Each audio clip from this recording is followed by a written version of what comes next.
सत्यशोधक महाराष्ट्र न्यूज, सर्वसामान्यांच्या हक्कासाठी, न्यायासाठी। लोणंद पोलीस ठाणे हद्दीत जर्सी गाई चोरीसारखे गुन्हे दाखल झाले असून सदर गुन्ह्याचा तपास वरिष्ठांनी केलेल्या मार्गदर्शनानुसार लोणंद पोलीस ठाण्याचे सहाय्यक पोलीस निरीक्षक सुशील भोसले व गुन्हे प्रकटीकरण शाखेचे अंमलदार यांनी 2 आरोपी जेरबंद करण्यात यश मिळवले।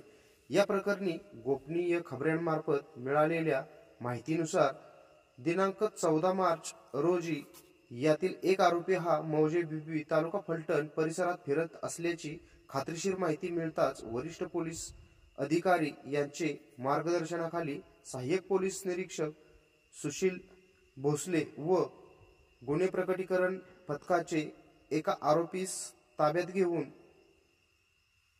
पोलीस स्टेशनला आणले।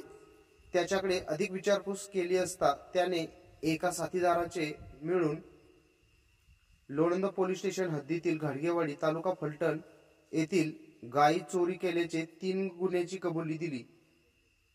सदर गुन्ह्यातील कल्याण तानाजी येळे वय 24 राहणार घाडगेवाडी तालुका फलटण जिल्हा सातारा व सचिन साहेबराव येळे वय 37 वर्ष राहणार येळे वस्ती घाडगेवाडी तालुका फलटण जिल्हा सातारा या 2 आरोपीस ताब्यात घेऊन यांच्याकडून चोरी केलेल्या 2 गायी एकूण 1,80,000 रुपये व गुन्ह्यात वापरलेली 4 चाकी वाहन रुपये 4,20,000 किमतीचे असा एकूण 5,28,000 किमतीचा मुद्देमाल हस्तगत करण्यात आला आहे।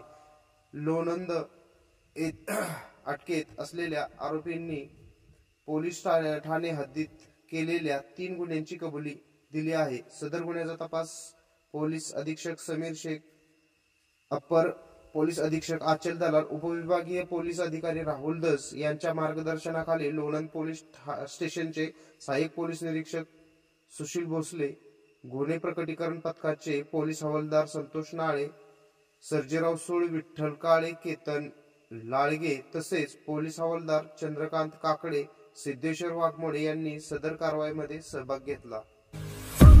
आपल्या परिसरातील बातम्या पाहण्यासाठी आजच आमच्या सत्यशोधक महाराष्ट्र न्यूज चॅनलला YouTube वर सबस्क्राइब करा आणि बेल आयकॉन प्रेस करा।